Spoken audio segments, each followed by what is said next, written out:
ప్రభునందు పిల్లరా,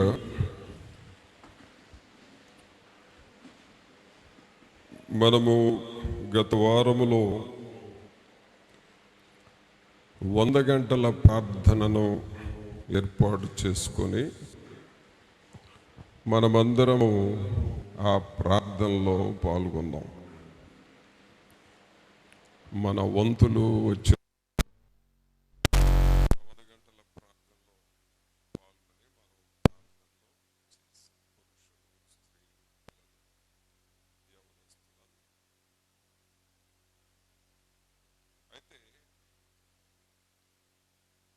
ప్రార్థనలు దేని కొరకు చేశాము అంటే, ఒకటి మనకు సరి అయిన కనెక్షన్ రావాలి. సిగ్నల్ ప్రాబ్లం వచ్చి సెల్ పనిచేయదు కదా అప్పుడప్పుడు. అలాగే మనలో కూడా దేవునికి మనకు సిగ్నల్స్ సరిగా ఉండకపోతే మనకు ప్రార్థన నడవదు, దేవుడు కూడా మనతో ఏమి మాట్లాడదు. కానీ కనెక్షన్ మనకు ఏర్పడటం కోసం దేవుని దగ్గర మనం ప్రార్థన చేసి, మరొక విషయం ఏమిటంటే దేవుని ఆశీర్వాదాలు మనకు కలగాలి అని ప్రార్థన చేశాం. ఆశీర్వాదం శారీరకంగా వస్తాయి, మానసికమైన ఆశీర్వాదాలు ఉంటాయి, ఆర్థికమైన ఆశీర్వాదాలు, కుటుంబమైనవి, సంఘములో ఉండే ఆశీర్వాదాలు, ఇవన్నీ కూడా దేవుడిచ్చేవి. వాతావరణం చల్లబరిచేది, వర్షం పంపించేది అన్ని దేవుడిచ్చేవే. మన వీటిల్లో ఏది కూడా ఏమీ చేయలేము. అలాగే ఈ ప్రార్థనలు మనం ఎందుకు చేసామంటే, దేవుని ఆశీర్వాదాల కొరకు మనం ప్రార్థనలు చేసాం.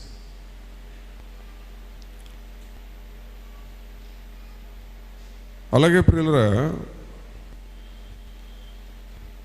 దేవుని సంఘము ప్రార్థనలు చేసినప్పుడు,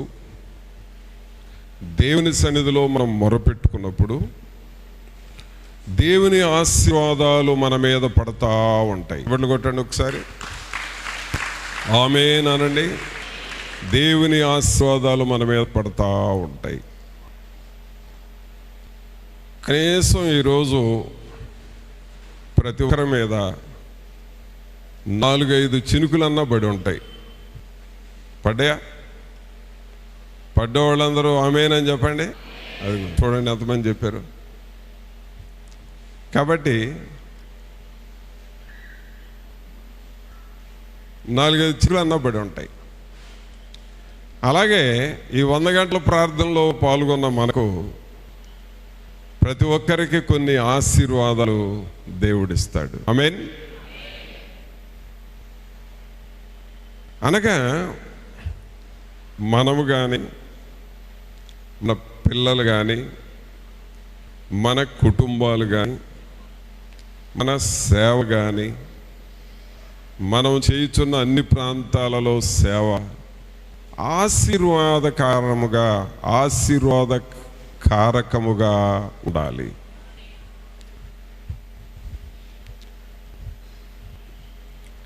ఎక్కడి నుంచి వస్తుంది ఈ ఆశీర్వాదం అంటే పిల్లరా, ఆశీర్వాదం ఇచ్చేది దేవుడైతే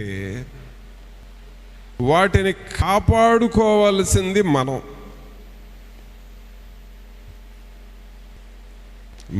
వాటిని కాపాడుకుంటూ ఉండాలి. ఈ దినము మనం వినబోతున్న ప్రసంగ అంశం ఏమిటంటే, దేవుని ఆశీర్వాదము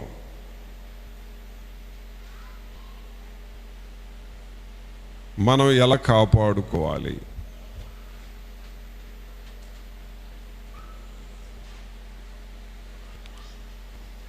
ప్రభునందు ప్రియులారా గమనించండి,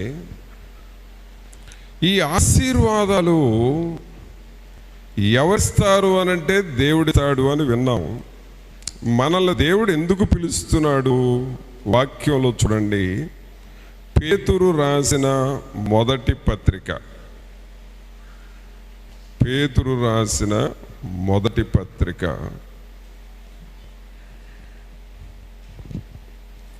3వ అధ్యాయము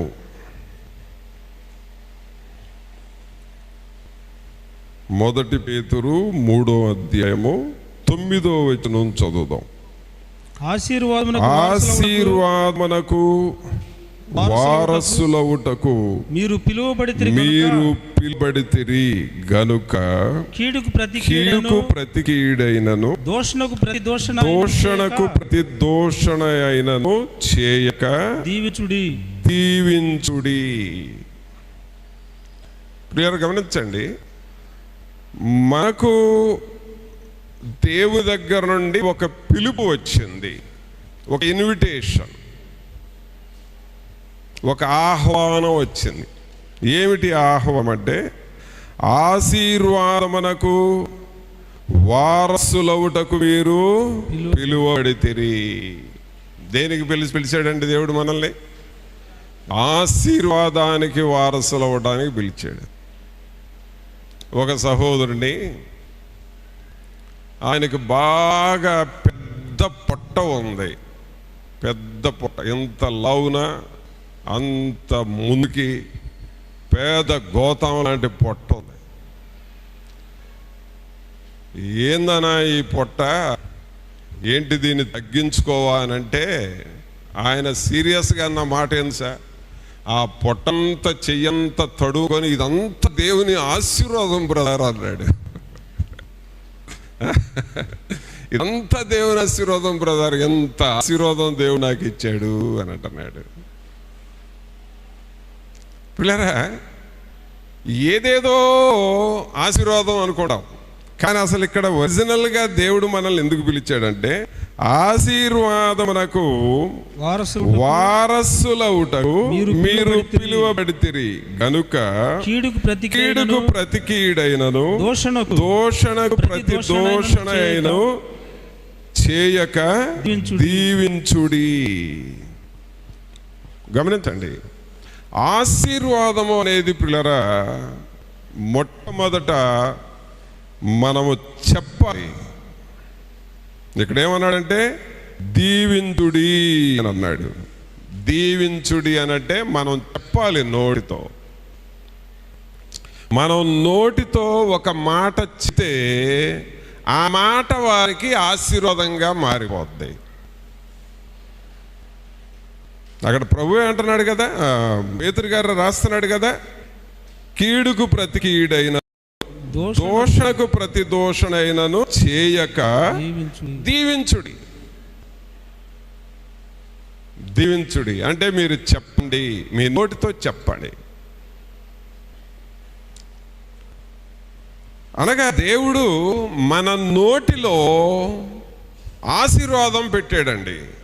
బాగా గమనించండి, మన నోటిలో దేవుడు ఆశీర్వాదాన్ని పెట్టాడు, బ్లెస్సింగ్.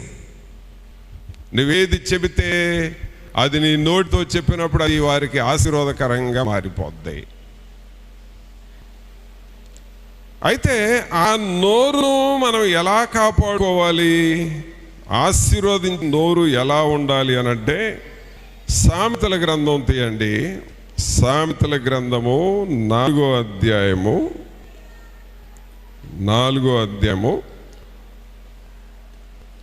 23వ వచనం చదువు. 23వ వచనం, నీ హృదయంలో నుండి జీవధారలు బయలుదేరును కాబట్టి అన్నిటికంటే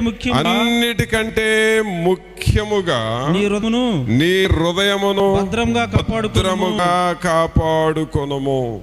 పిల్లలు గమనించండి, మన హృదయాన్ని జాగ్రత్తగా కాపాడుకుంటూ, అంటే పవిత్రంగా కాపాడుకుంటూ, ప్రార్థనతో నింపుకుంటూ, దేవుని వాక్యముతో నింపబడుచు, దేవుని యందు భయభక్తులు కలిగి, వాక్యానుసారముగా మనం బ్రతుకుతూ ఉంటే, నీ నోటితో ఒక మాట చెప్పావు అంటే అది ఇతరులకి ఆశీర్వాదకరంగా మారిపోద్ది.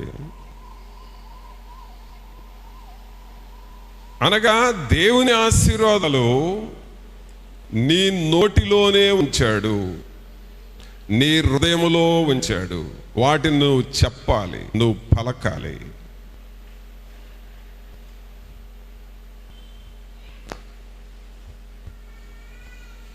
అబ్రహాం గారింటికి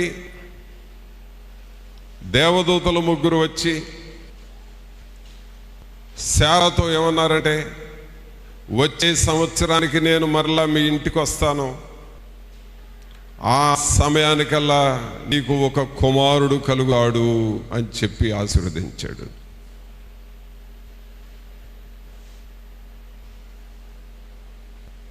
అంటే ఒక మాట చెప్పారు.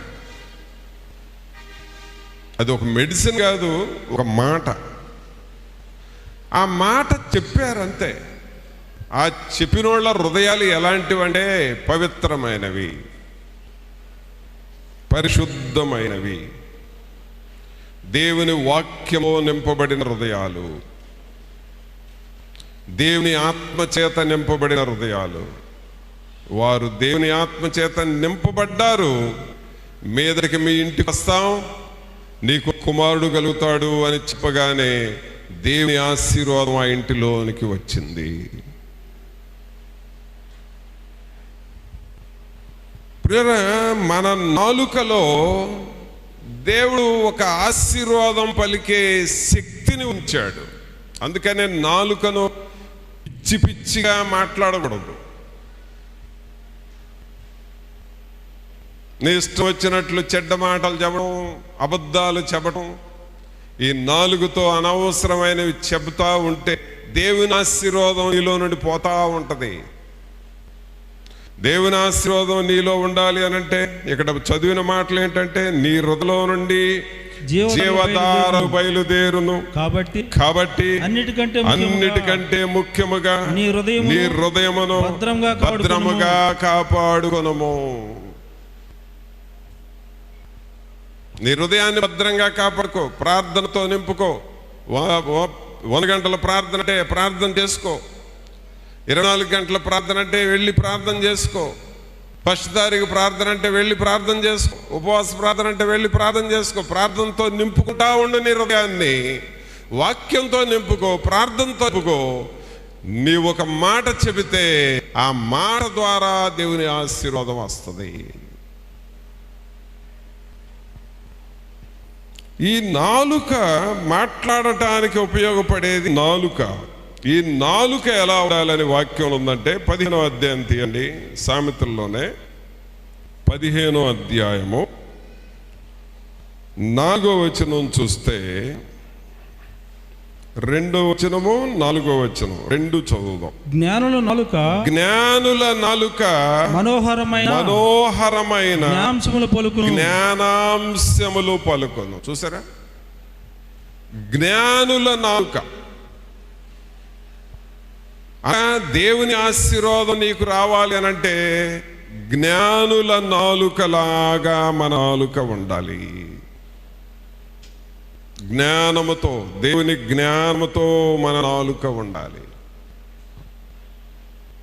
ఈ నాలుకను ఇష్టం వచ్చినట్లుగా వాడావు అనంటే దేవుని ఆశీర్వాదాలు పోతాయి నీ నాలుక ద్వారా.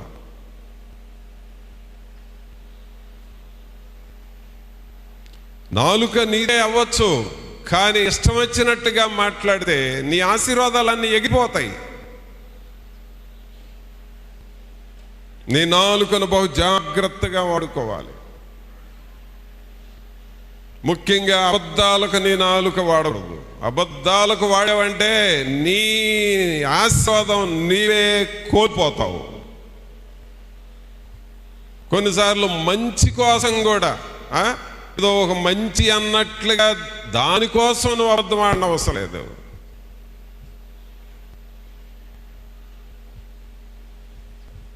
ఆఫీసుల్లో అబద్ధాలు, రైతులకు అబద్ధాలు, నీ తోటి వారికి అబద్ధాలు, ఇంట్లో అబద్ధాలు, భర్తకు అబద్ధం, భార్యకు అబద్ధం, అబద్ధాలు ప్రాక్టీస్ చేస్తున్నావంటే ఆశీర్వాదాలు నీ ఇంట్లో నుండి ఎగిరిపోతాయి.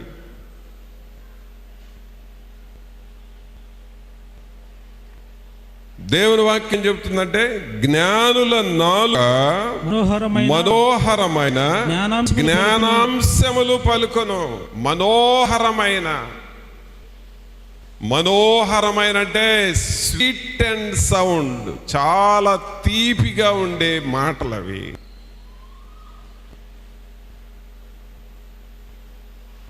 పిల్లరా, దేవుని మాటలు నీకు ప్రశస్తమైన దేవుని మాటలు దేవుని సన్నిధిలో దొరుకుతూ ఉంటాయి. ఈ దేవుని మాటలు నీ హృదయంలో ఉండాలి. ఈ దేవుని మాటలు నీ రక్తములోనికి వెళ్ళాలి. ఈ దేవుని మాటలు నీ ఎముకల్లోనికి వెళ్ళాలి. నీ చర్మము, ఆ చర్మ గ్రంథుల్లోనికి వెళ్ళాలి. దేవుని మాటలు మాట్లాడుతూ ఉంటే అవి మనోహరమైనవి. జ్ఞానుల నాలుక మనోహరమైన జ్ఞానాంశములు పలుకొను. తర్వాత 4వ వచనంలో ఏముందంటే సాత్వికమైన నాలుక జీవవృక్షము. నీ నాలుక సాత్వికముగా ఉంటే జీవవృక్షం అండి అది. అంటే నువ్వు మాట్లాడితే ఆ మాటల్లో నుండి జీవము వస్తుంది. అదొక వృక్షం, పెరుగుతూ ఉంటుంది, ఆశీర్వాదాలు పెరుగుతూ ఉంటాయి. ప్రియరా, మనం ఉన్న ఇంటిలో ఒక జీవవృక్షములాగా మనం బ్రతకాలి. మనము ఉన్న సంఘంలో మనం ఒక జీవవృక్షములాగా బ్రతకాలి.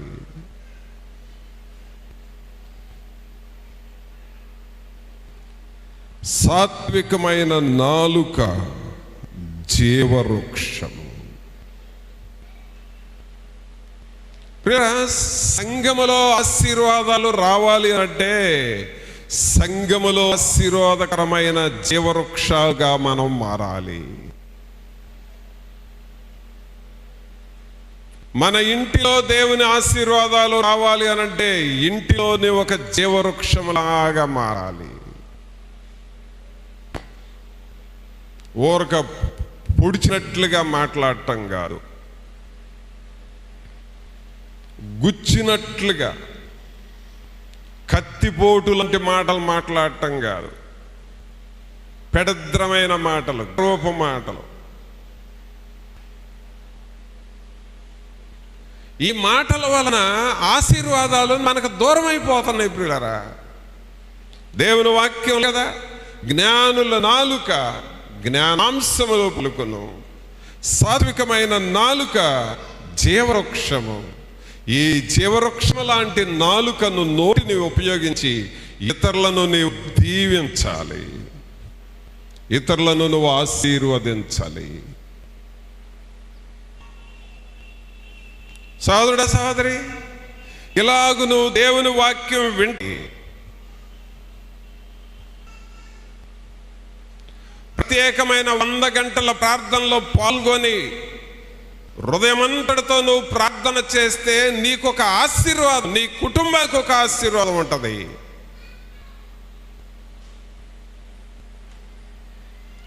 సంఘములో నీవు దేవుని సన్నిధిలో ఒక జీవవృక్షలాగా పెరుగుతూ ఎదుగుతూ ఉంటే నీ ఒక ఆస్వాదముగా మారిపోతావు.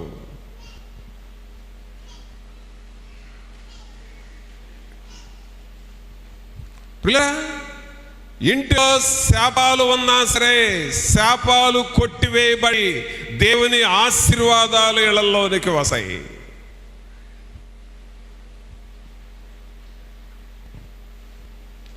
వాక్యము ఉన్న స్థలములో శాపం అనేది ఉండదండి.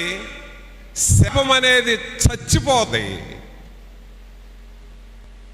వాక్యము నీలో ఉంటే,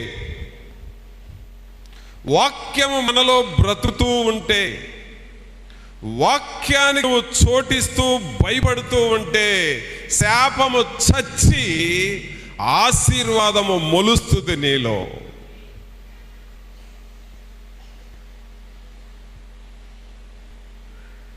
అందుకనే పేతురు గారు అంటున్నాడు, మీరు ఆశీర్వాదమునకు వారసులుగా పిలువబడ్డారు. ఆమేన్. మీ కుడి చెవి పైకి లేపి బిగ్గరగా చెప్పండి, మీరు ఆశీర్వాదమునకు వారసులుగా పిలువబడ్డారు. మళ్ళా చెప్పు, నేను దేవుని చేత ఆశీర్వాదమునకు వారసులుగా పిలువబడ్డాము. ఆమేన్. ఏ ఆశీర్వాదం రావాలండి? దేవుని ఆశీర్వాదం. ఒకసారి అందరూ చప్పట్లు కొట్టండి. దేవా, నీ ఆశీర్వాదాలు కావాలని అడగండి. ఆశీర్వాదం అనేటటువంటిది ఆరోగ్యం రూపంలో వస్తుంది. ఆశీర్వాదము దీర్ఘాయు, ఆశీర్వాదము ఆర్థిక రూపంలో వస్తుంది. ఆశీర్వాదము ఆత్మీయముగా ఎదిగే రూపంలో వస్తుంది.